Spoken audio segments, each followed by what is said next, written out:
I've been speaking to Doreen Lawrence's solicitor, Imran Khan, and I began by asking him how he thinks Pete Francis should now be treated.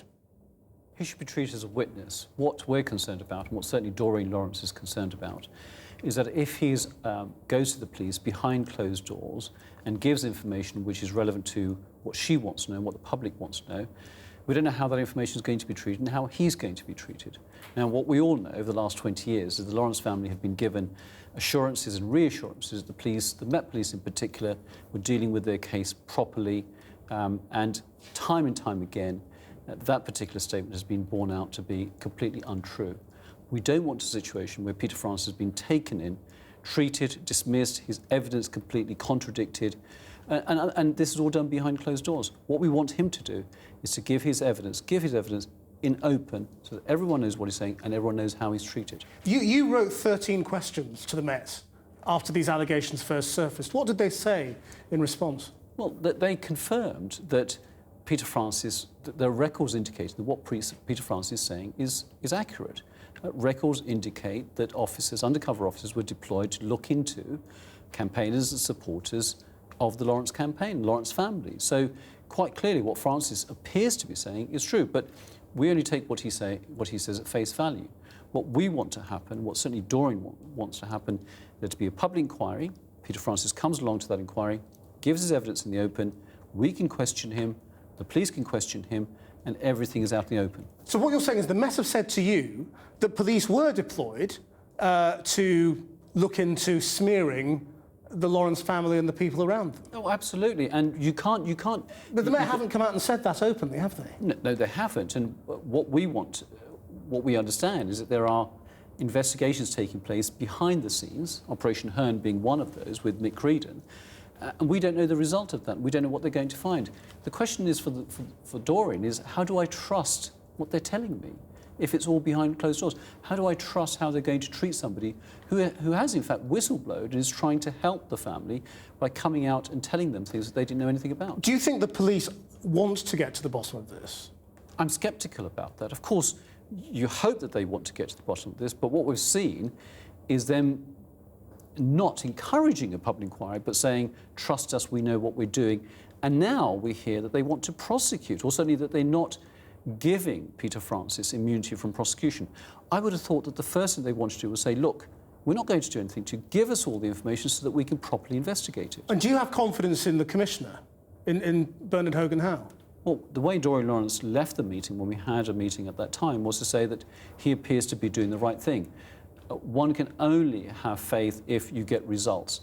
At this point in time, we haven't yet got those results, and we await the outcome. Imran Khan, well, let's go to Cardiff now and join our Home Affairs correspondent, Andy Davis, live. What are the police saying? Well, not what Imran Khan appears to be saying to you at one point during that interview. In the last hour, they've sent a statement through to us in which they say that it is absolutely incorrect to say that the investigation has uncovered evidence that undercover officers were deployed to smear the Lawrence family. Although Operation Hearn, they say, is ongoing, to date no evidence has been found that supports this very serious allegation. And as an indication of just how sensitive the Metropolitan Police are about this issue, they've decided in this statement to release a section of the letter from the Commissioner to Baroness Lawrence. And I'll quote from that section. It says, "Records exist which indicate that undercover officers were deployed into supporters and campaigns connected with Stephen's family.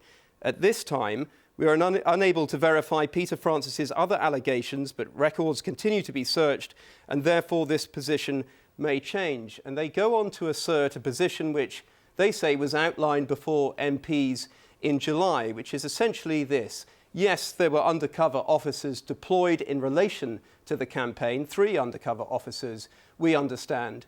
But the motivation for that was to see whether any of those groups were aligning themselves in a violent way, whether there was a public order threat posed by those particular individuals. And they're categorical in this statement that this was not an attempt to smear a grieving family. Well, what happens now? I mean, there's got to be a chance this just gets lost in the long grass forever.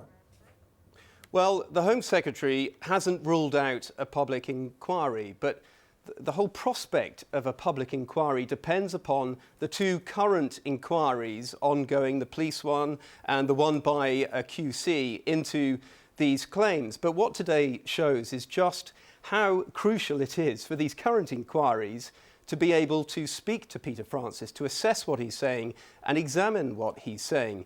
There's no doubt now that undercover officers were deployed in relation to the Stephen Lawrence campaign. The question is, the critical question is here, what was the motivation for that? What was the tasking? Who tasked these undercover officers? And what did they say specifically to these undercover officers? And the documents, it appears, that have been trawled through and scanned to date do not shed an enormous amount of light on that.